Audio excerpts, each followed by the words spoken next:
प्रधानमंत्री ने कहा, आत्मनिर्भर भारत निर्माण के लिए देश के युवाओं में आत्मविश्वास है जरूरी।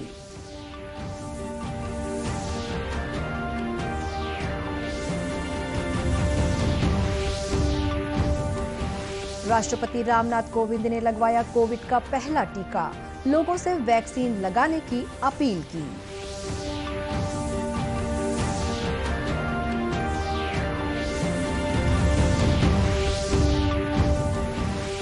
राज्य विधानसभा में विपक्षी सदस्यों ने शराब पर कोरोना शुल्क और रेत के अवैध उत्खनन के मामले को लेकर राज्य सरकार को घेरा।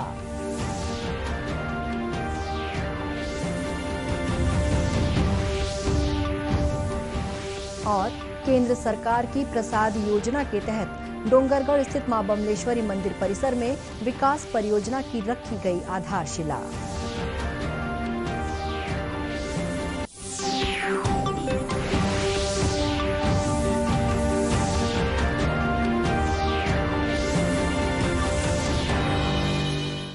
नमस्कार, आप देख रहे हैं दूरदर्शन समाचार। मैं हूं शुभ्रा भट्टाचार्य। अब समाचार विस्तार से।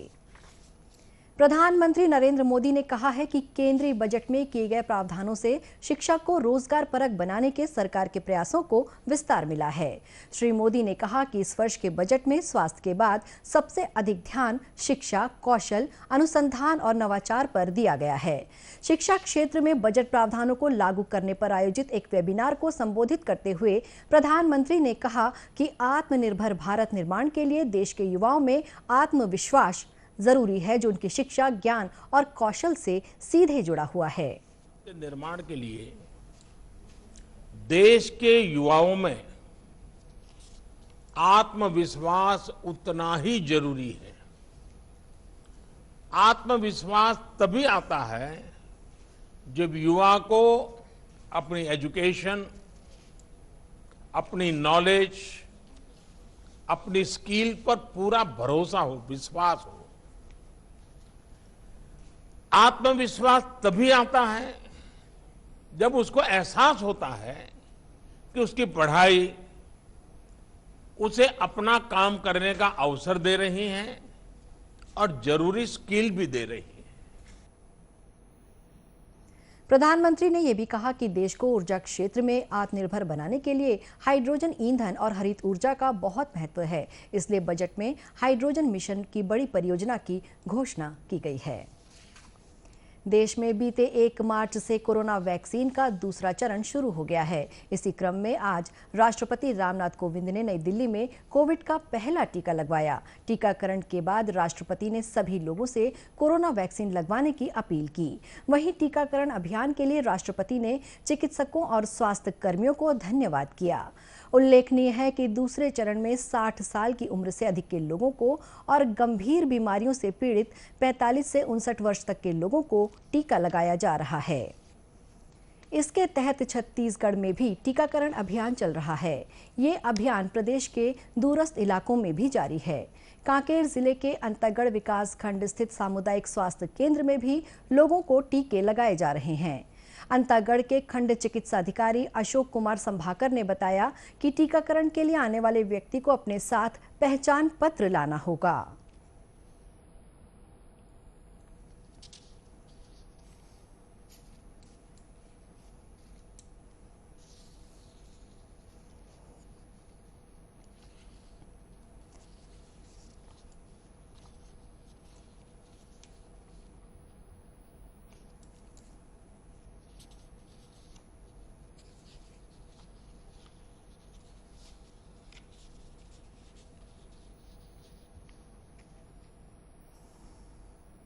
आज हमारे सामुदायिक स्वास्थ्य केंद्र अंतागढ़ में 60 वर्ष के बुजुर्ग व्यक्ति एवं उससे अधिक उम्र के बुजुर्ग व्यक्तियों का कोविड-19 वैक्सीनेशन किया जा रहा है। इसके अलावा 45 ईयर्स से 59 ईयर्स तक के व्यक्तियों का भी यहाँ पे कोविड-19 वैक्सीनेशन होना है। जिसकी कोमॉर्बिडिटी है वो प्रमाण पत्र अपना लाएंगे और सभी लोगों को आधार कार्ड लेके यहाँ पहुँचेंगे तो उनका यहाँ पे कोविड-19 वैक्सीनेशन के तहत कोविशील्ड का पहला डोज उनको लगा दिया जाएगा। श्री संभाकर ने लोगों से अपील की कि वे बेहिचक होकर कोरोना के टीके लगवाएं और भ्रांतियों से दूर रहें। राज्य विधानसभा में आज अवैध रेत उत्खनन और देशी तथा विदेशी शराब पर कोरोना शुल्क लगाने के मुद्दे को लेकर मुख्य विपक्षी दल भाजपा के सदस्यों ने काफी हंगामा किया। इस दौरान सरकार के जवाब से असंतुष्ट होकर विपक्षी सदस्यों ने सदन से बहिर्गमन किया। सदन में भाजपा सदस्य अजय चंद्राकर ने शराब में कोरोना शुल्क से अब तक मिली राशि और इसके इस्तेमाल के बारे में जानकारी मांगी। आबकारी मंत्री कवासी लखमा के स्थान पर मंत्री मोहम्मद अकबर ने इसका जवाब देते हुए बताया कि अब तक करीब 166 करोड़ 55 लाख रुपए की राशि शासकीय खाते में जमा की गई है। उन्होंने बताया कि ये राशि शिक्षा, स्वास्थ्य और अधोसंरचना जैसे कार्यों में खर्च की जाएगी और इसके लिए प्राधिकरण का गठन किया गया है। इस पर विपक्षी सदस्य श्री चंद्राकर ने कोरोना शुल्क से जमा राशि के दुरुपयोग का आरोप लगाया। फिर विपक्षी सदस्यों ने हंगामा करते हुए सदन से बहिर्गमन कर दिया। वहीं आज सदन में पूर्व मुख्यमंत्री डॉक्टर रमन सिंह ने वन्य प्राणियों के अवैध शिकार का मामला उठाया। उन्होंने कहा कि ऐसे मामलों में तस्करों और वन विभाग के अधिकारियों के खिलाफ क्या कार्रवाई की जाएगी। जवाब में मंत्री श्री अकबर ने बताया कि अवैध शिकार रोकने के लिए हर संभव कार्रवाई की जा रही है। सदन में जनता कांग्रेस छत्तीसगढ़ जे के सदस्य धर्मजीत सिंह ने राज्य सरकार पर अवैध रूप से रेत खनन के मामलों पर कार्रवाई नहीं करने का आरोप लगाया। चर्चा में पूर्व मुख्यमंत्री डॉक्टर सिंह और नेता प्रतिपक्ष धर्मलाल कौशिक भी शामिल हुए। विपक्षी सदस्यों ने आसंदी से इस मामले में स्थगन प्रस्ताव से चर्चा कराने की मांग की। इसके बाद विपक्षी सदस्यों ने शोर शराबा करते हुए नारेबाजी भी की। राजनांदगांव जिले के डोंगरगढ़ में मां बमलेश्वरी देवी मंदिर के विकास से संबंधित परियोजना के लिए आधारशिला रखी गई है। ये परियोजना केंद्र सरकार के पर्यटन मंत्रालय द्वारा संचालित प्रसाद योजना के तहत मंजूर की गई है। इस कार्यक्रम में केंद्रीय पर्यटन और संस्कृति मंत्री प्रहलाद सिंह पटेल और मुख्यमंत्री भूपेश बघेल वर्चुअल रूप से शामिल हुए। समारोह को संबोधित करते हुए केंद्रीय मंत्री श्री पटेल ने बताया कि इस परियोजना के लिए पर्यटन मंत्रालय ने 45 करोड़ 33 लाख रुपए की राशि स्वीकृत की है। परियोजना के तहत पर्यटकों को कई तरह की जरूरी सुविधाएं मिलेंगी। केंद्रीय मंत्री ने बताया कि डोंगरगढ़ में ये परियोजना काफी महत्वपूर्ण साबित होगी, क्योंकि इससे सनातन, जैन और बौद्ध धर्म की परंपराएं एक ही जगह पर रहेंगी। मैं जब छत्तीसगढ़ प्रवास पर आया था तब मैंने ये बात कही थी। वास्तव में एक स्थान जो चंद्रगिरी का जो जैन तीर्थ है वो इसमें अभी रह गया है। मैं नहीं जानता कि कैसे उस डीपीआर में वो शामिल होगा। मेरा मानना होगा कि इसको अगर कहीं जुड़ सकता है तो हम मिलकर कोशिश करें, ताकि एक महत्वपूर्ण स्थान होगा कि जहाँ पर जैन, बौद्ध और सनातन तीनों परंपराएं एक स्थान पर होंगी। और मुझे लगता है कि पर्यटन की दृष्टि से ये आपको भविष्य में लाभकारी भी साबित होगा। वहीं मुख्यमंत्री श्री बघेल ने उम्मीद जताई कि इस परियोजना से डोंगरगढ़ में पर्यटन विकास की संभावनाएं बढ़ेंगी, साथ ही स्थानीय लोगों के लिए रोजगार के अवसर खुलेंगे। श्री बघेल ने केंद्र सरकार से अमरकंटक परिक्रमा परिपथ में आने वाले छत्तीसगढ़ के पर्यटन स्थलों को भी अमरकंटक विकास परियोजना में शामिल करने का आग्रह किया।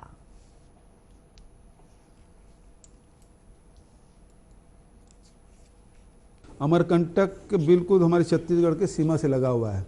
जैसे नर्मदा परिक्रमा लोग करते हैं, उसी प्रकार से अमरकंटक की भी परिक्रमा करते हैं। तो आधा हिस्सा मध्य प्रदेश में है और आधा हिस्सा लगभग 40-45% हिस्सा है वो छत्तीसगढ़ में। वो परिपथ और वहीं पर भी कबीर चबूतरा है और बहुत सारे वहाँ पे राजमेरगढ़ वगैरह बिल्कुल लगा हुआ है। वहाँ बहुत सारे शिव मंदिर वगैरह भी हैं। तो उसको भी उस पूरे प्रक्रिया में छत्तीसगढ़ को भी जोड़ लिया जाना चाहिए। तो वो अमरकंटक के विकास ने तो अधूरा दिखेगा। सबसे ज़्यादा यदि लोग जाते हैं अमरकंटक तो छत्तीसगढ़ के लोग जाते हैं।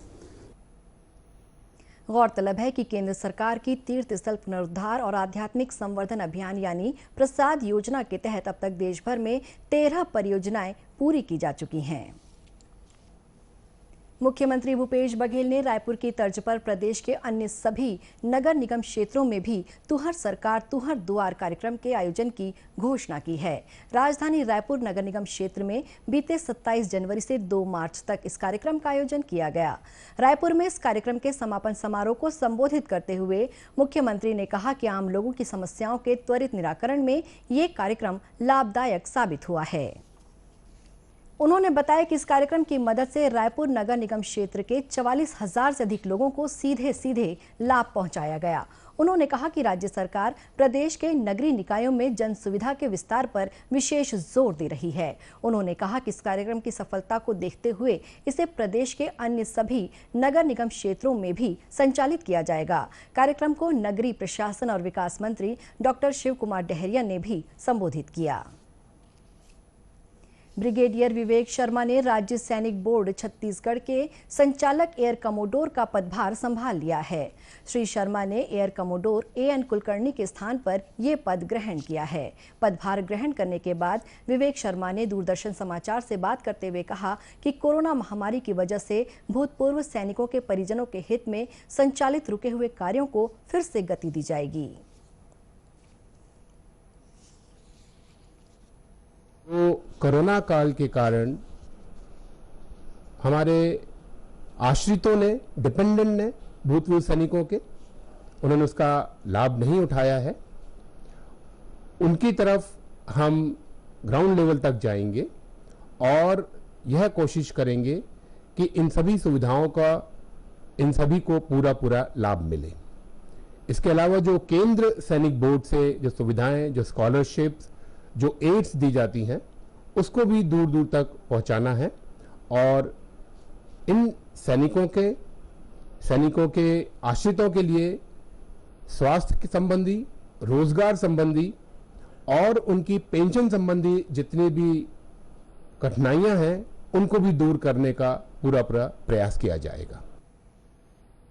वहीं राज्य सैनिक बोर्ड के सेवानिवृत्त संचालक एयर कमोडोर श्री कुलकर्णी ने बताया कि केंद्र सरकार द्वारा भूतपूर्व सैनिकों के बच्चों के लिए अनेक छात्रवृत्ति कार्यक्रम चलाए जा रहे हैं।